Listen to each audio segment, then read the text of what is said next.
My mom would be at all my sporting events. Let's say I was playing football, okay? My mother would be on the sidelines, and if the play on the field started going one way, my mother would run along like, Mark, get him! I'd be like, oh my gosh. I'd get in the huddle with the other guys. They go, Mark, is that your mother? I go, no, I never saw her before in my life. The greatest gift my mother ever gave me, she believed in me. I have overdosed on drugs on 3 occasions where I should have been dead.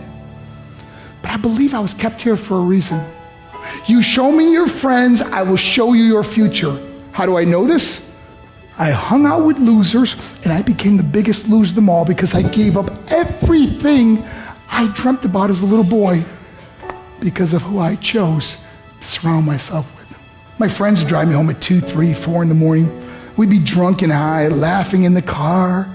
We'd pull up in front of my house in New York. They go, Mark, the light's on. I go, oh man, my mother's up. See, my mom wouldn't go to bed until she knew her son was still alive.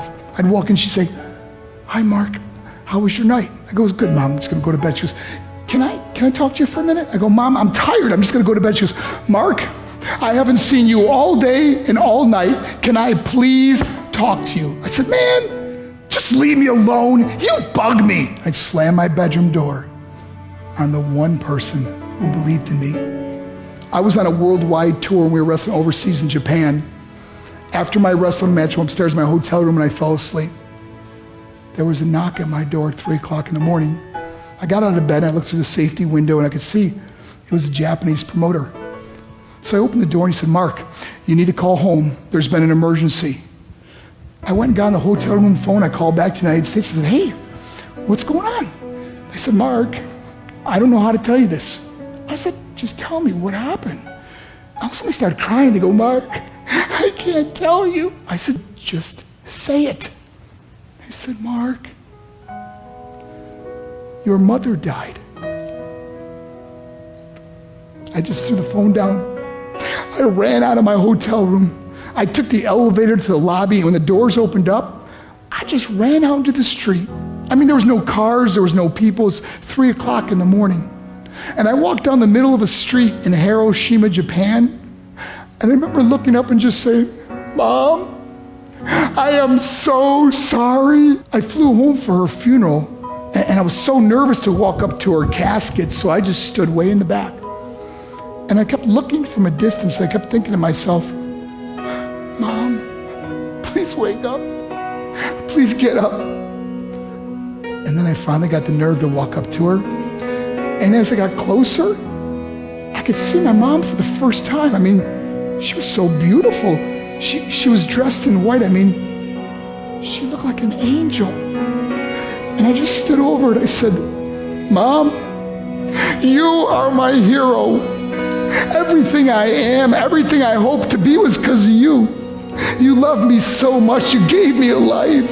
You're the only one that ever believed in me. How did I repay her? By getting drunk, by getting high, by getting stupid, by hanging out with losers? For what? All she ever wanted to do was talk to me.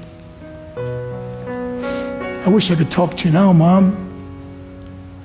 I wish you could see what I'm doing. Why couldn't I have been a better son? We are defined by our choices.